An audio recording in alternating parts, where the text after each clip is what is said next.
A fire shuts down a well-known Richmond store, and tonight investigators think it could have been set on purpose. Rescued in the nick of time, animal shelter workers say some starving dogs have been removed from a Garrett County home. What we've learned about the case. How police in western Kentucky say things didn't go as planned for a man they say tried to set a business on fire.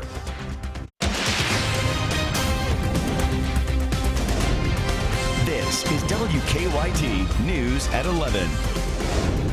Good evening. Thanks for watching. Rounds of slow-moving storms drenching much of Kentucky tonight, and it's a sign of what's to come the rest of this week. We are stuck in another stormy pattern, and the threat for flash flooding will continue. We begin tonight with meteorologist Jim Caldwell and your no-wait weather forecast. Jim? Right now here in Lexington, we aren't dealing with the showers or thunderstorms. We've got some just to our south that are getting ready to sweep into Fayette County. But you look out and you see that it's quiet, at least for now. But a couple of pockets of heavier rain are on the way. It's 76 degrees and it's 11 o'clock at night. Humidity is nearing 100%. That just tells you how humid and how sticky it is out there. Here's what we have on our Defender radar network, and you can see the showers and thunderstorms as they've been riding to the north into parts of Fayette County, all thanks to this area of low pressure that's been pushing the moisture northward, and it's going to keep doing that over the next few days. It's setting up a tremendous amount of rainfall potential, at least very close to us. So here's the breakdown as we look forward here. The tropical issues from that system. We've got plenty of moisture hanging out this week. I'm talking about in the air, and I'm also talking about the showers and thunderstorms. At times, it feels like temperature likely goes up to around 100 or beyond, and with the moisture set up like this, heavy rains are almost a given. We will track those heavy rains coming up for you in just a few minutes. Jim, thank you. A store in downtown Richmond could be closed for weeks because of a fire, and tonight investigators say that fire appears to be suspicious. The fire started late this afternoon at the Family Dollar store on East Main Street. Firefighters have called in arson investigators to take a look. And tonight, Monique Blair talked to people who live nearby. She has our top story at 11. I was just flipping through my phone and I just saw Family Dollar's on fire. Around 4:30 Tuesday afternoon, smoke was visible when they called in. Richmond firefighters were called to a fire in the heart of the city at the Family Dollar. Crews started to make entry. The back door was heavily bolted and locked. We had to cut in to get into it while the front crew was trying to make access to the rear of the structure. Richmond firefighters say most of the damage happened here at the back of the Family Dollar store, but the good news is firefighters say they were able to get here in less than a minute, and that's because the fire station is less than 1 block away. Richmond Fire Chief Wayne Long says the initial investigation shows the fire was started in the paper products section of the store, and right now it is being treated as suspicious. It concerned me. Chief Long says investigators will look at surveillance footage from the store's cameras to determine whether or not this was arson. And in the meantime, this store will be temporarily closed to clean up the damage.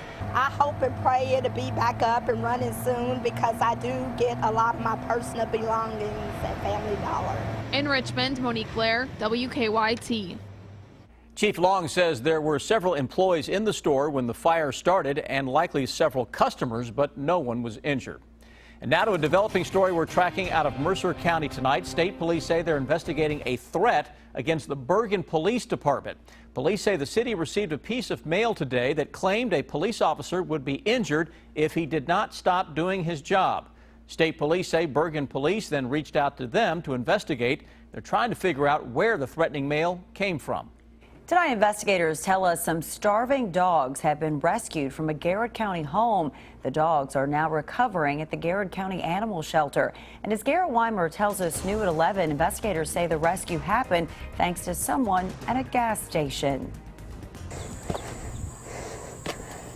It's okay, Myrtle. Believe it or not, these dogs have already put on a little weight. See, we got a long road to deal with, but we'll get through it, won't we? Yeah.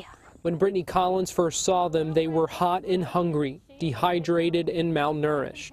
On a scale of 1 to 10, I would say they were about a 2. They had been in the truck, the man had said, about all day, and they were skin and bones. And one is actually pregnant. Animal Control took the dogs from their owner. The other 2 were in a dog box, and she was chained to a spare tire. Someone saw them in a man's car at a gas station and called police. This is Duke. He's the worst one of them all, as you can tell. Collins says what the bystander did, calling for help after seeing the malnourished dogs, is exactly what they want people to do. It makes me feel better knowing that these types of dogs are with us, because we know they're getting cared for properly and that they're actually getting loved. They're still investigating, but Collins says the owner will likely be charged with animal cruelty. They're super sweet, I mean, for all that they've been through so far. In the meantime, they're just trying to get them healthy. We've got a lot of nutrition to put in her before she has babies. In Garrett County, Garrett Weimer. So that's Puppy. So I'm a sweet girl. WKYT. Well, they do seem like sweet dogs. Workers at the Garrett County Animal Shelter say they could use donations of puppy chow, wet dog food, goat milk, and money to help pay for the dogs' trips to the vet. New tonight, police in Louisville are investigating what led to a shooting that injured 4 people. It happened just before 10 tonight in the city's Parkland neighborhood. Police say 2 of the people shot are now in critical condition at the hospital. At last check, police had not made any arrest in the case. New tonight, state police are trying to figure out what led up to the deaths of a Butler County husband and wife. State police say a relative found Dorothy and Kenneth Nefus dead this afternoon inside their home near Morgantown. Police say there is a suspect in the case and they believe that person may be injured, but so far they have not released any other details about this case. Tonight, a community is mourning the deaths of a well-known Montgomery County businessman and his daughter. Investigators say they died in a crash. Police say that 77-year-old Frank Fortune's car hit a tractor trailer on I-64 near Mount Sterling on Sunday. They say that both he and his daughter, 57-year-old Sherry Lynn Shipowick, died. Their friends say Fortune helped start Mountain Town Machining nearly 40 years ago. It's just now, I think, hitting us, you know, that he is gone. And he did a lot. He did a lot for the company. He did all the deliveries. Friends say Shipowick had just moved back to Kentucky to live with her father. A visitation will be held for both of them tomorrow night at Tall Funeral Home in Mount Sterling, and their funeral will be Thursday morning at 11. Tonight, police are investigating a string of thefts from cars in 2 Franklin County neighborhoods, and in nearly every case, the Franklin County Sheriff says the cars were unlocked. The thefts happened over the weekend in the Evergreen Estates and Coolbrook subdivisions. Investigators say the thieves stole anything valuable they could find in the cars, including purses, money, and even a handgun. Both the sheriff and people living in the neighborhoods have the same message. Make sure your cars are locked. We used to leave our cars unlocked and everything, but due to all the criminal activities around, we just don't trust it, and we just pull down to the bottom of the house at night. The sheriff thinks that juveniles are behind the thefts. His office is working with Frankfort police to see if any of their theft cases are connected. New tonight, surveillance video shows an arson suspect accidentally setting himself on fire while trying to start a fire at a Western Kentucky business.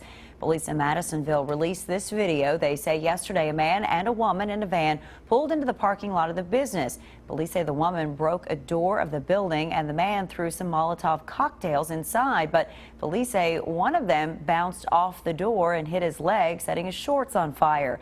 The video shows him running around to put out the fire on his leg. Even after that, police say the man threw another Molotov cocktail into the building before he and the woman drove off. They have not been arrested.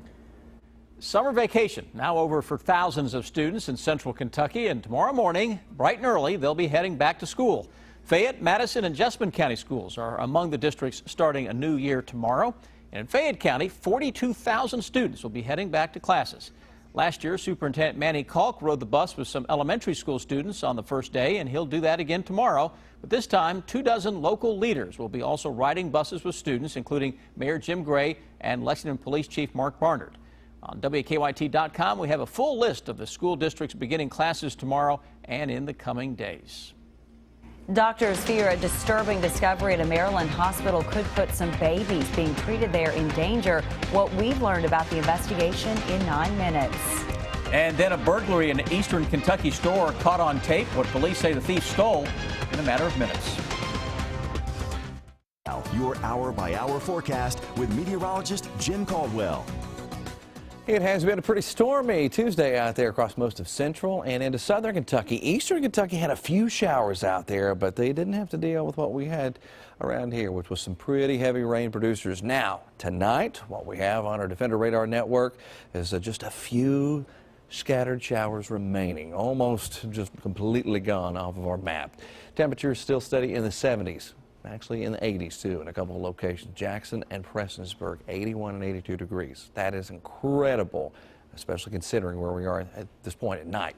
76 into Lexington. Let's put all of those showers and storms into motion, and you can see that everything's kind of falling apart, at least for us tonight.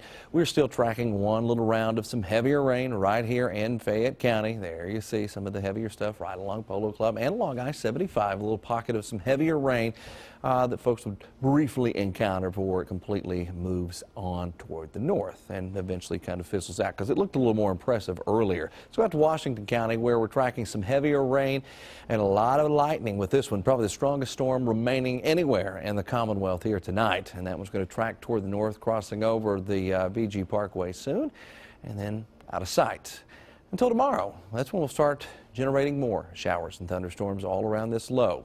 Talked about this low yesterday. Talked about this low on Sunday night as well.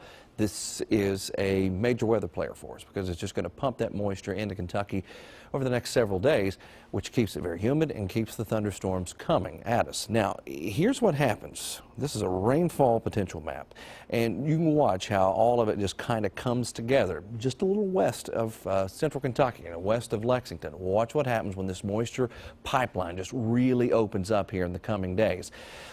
These totals really start to get into incredible levels. Here's the catch. Right now, it's showing them a little more toward the north. That zone could still work toward the south. This is just trying to show you the general area of the tropical rains. Then, of course, they make some heavy rain makers.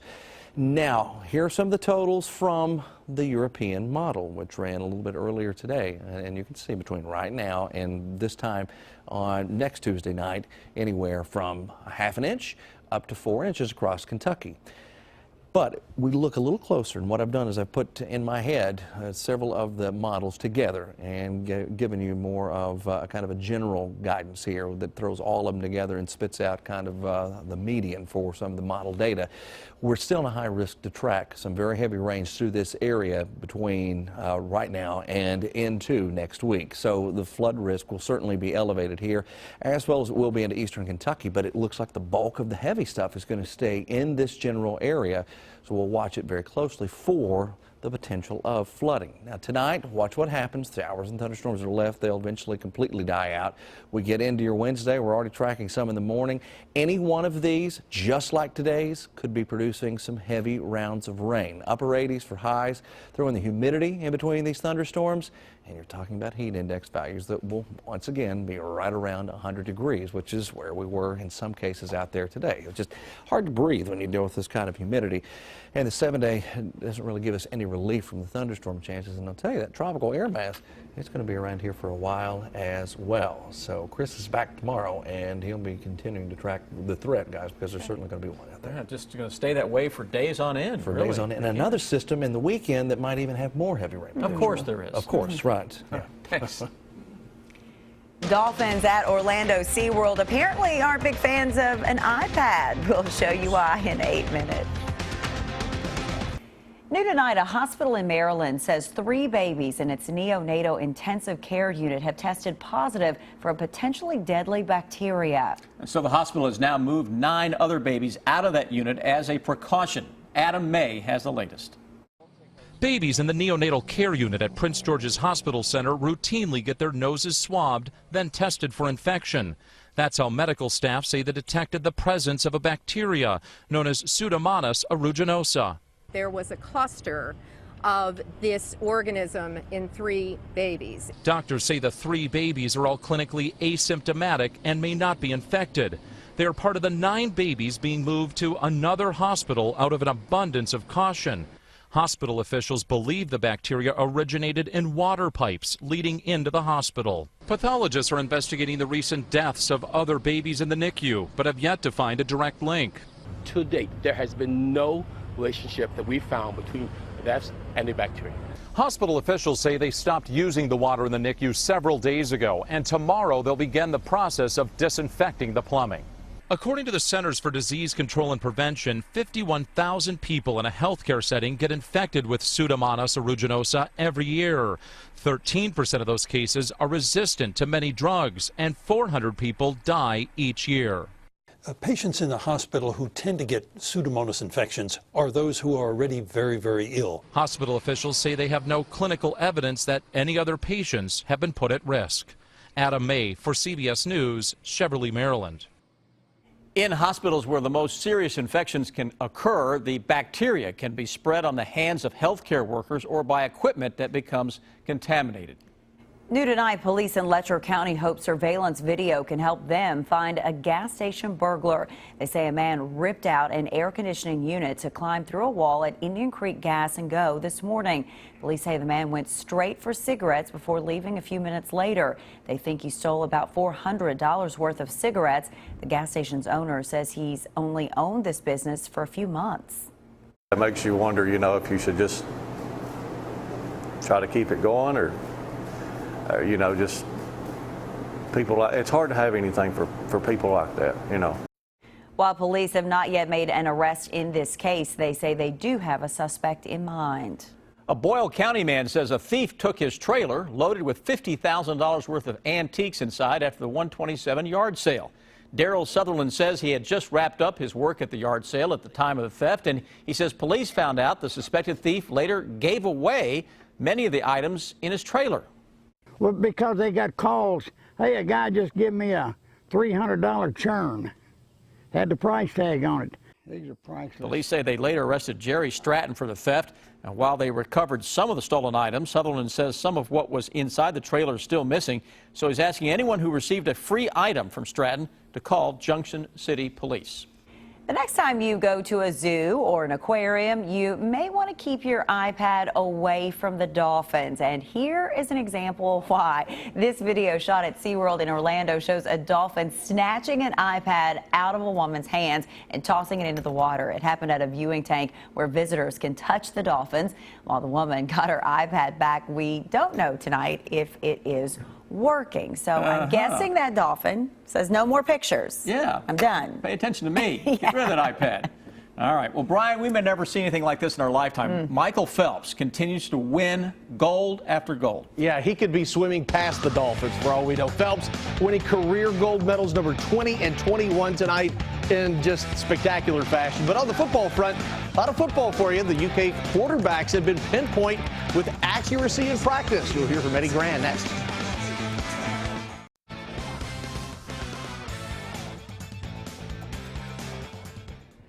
The football Wildcats were in full pads today for the first time this fall. Head coach of the offense, Eddie Grand, says his quarterbacks have been accurate with their passing so far this fall. Grand says Drew Barker has been sharp in practice, same with backup Steven Johnson, and Barker's completion percentage in practices has been outstanding. Getting up in that 70 percentile, 68, 69, 70, that's, if you're there, you're doing real. And those are in team, try to live team situations. So, he was a little low at the beginning. Shoulder pads on since April, but yeah, last 2 days he's been on target. Steven's been on target too. I've been happy with him too in terms of his percentage of target throws. Countdown to UK football now just 25 days away. 25, the number worn by Darius West, Melvin Johnson, Mark Logan, and countless others. 25 also the number of career rushing touchdowns by George Adams and Derek Ramsey. Boom Williams running for a 25-yard TD in overtime at the Swamp a couple of years ago. And to see all of the countdown info, click on the sports page at WKYT.com. UK's EJ Florial is leaving the basketball Wildcats, trading in his sneakers for a pair of track shoes. Florial, who last ran track at Dunbar, is the son of UK track and field coach Edric Florial, and will join the UK track team after 2 seasons playing round ball. Florial will have 2 years of eligibility left. Back in January, EJ talked about his parents, who are both former Olympic track athletes. He said it was his decision to give basketball a go. They don't really put a ton of pressure on me to try to follow in their footsteps. They just let me do what I wanted to do. I mean, at first I put a lot of pressure on myself trying to live up to their expectations, but realizing that, you know, they're happy as long as I'm happy, it's no pressure. And 27 teams, 27 days. We go to Class 3A where the Lexington Catholic Knights are hoping to finish its season again in Bowling Green, only this time bring home that gold trophy. Lexington Catholic's 25th anniversary of its football program was one heck of a ride last year. The Knights all but guaranteed a run at a state title, and they delivered. Unfortunately for them, the Knights lost to Belfry in the finals, but that ride has set the tone for this year. We're pretty optimistic about this season. Defense is looking a lot, really good. We got a lot of guys returning, and the guys that are leaving, we got guys that are able to replace. Offensive line's looking really good. It's pretty young, but they're all moving really well. They're strong. Lexington Catholic lost more than 5,000 yards of offense and nearly 50 touchdowns as the likes of Jalen Jones, Andy Thompson, Donovan Morris, and J.J. Ogbogu graduated. Starting at quarterback this year will be Kirk Fagot, who passed for more than 1,200 yards last season, and he has a lot of intangibles. You know, that's the number one thing to me as a quarterback. Will your team, will they play for you? Will they follow you into battle and say, I want to play for this guy? And Kirk's earned our guys' respect in that regard, and he's gotten better. You know, he's in more control of the huddle and of the football team. So I expect a big year out of Kirk. So with the offense breaking in a new group of athletes, no doubt about it, the defensive side of the ball is the Knights' strength starting the season. We got a lot of returners on the defensive side. Defense is going to be really strong, and they're all looking really strong. I mean, they're playing their hearts out. We love to score points, but when it comes crunch time, you know, defense wins championships, and you know, you saw that through that run last year. And Michael Phelps winning career gold medals number 20 and 21 in the 200-meter butterfly, the 800 freestyle relay. It's just amazing, and he can still add to that total this week. That's sports. We'll be right back. A lot of kiddos going to be at the bus stop in the morning and coming home tomorrow afternoon. And hopefully they're in the bed already. It's hard, though. This night before, it's hard to be asleep, even by right now, even if you went to bed at 8 o'clock. What we're going to be tracking, though, tomorrow morning, very humid conditions. And then as we get into the afternoon and evening, that's when you'll start to see those thunderstorms start sweeping through the area. So watch it very carefully. That's right. Watch it very carefully, especially throughout the next several days. Take it easy out there tomorrow for all those school buses. Be safe.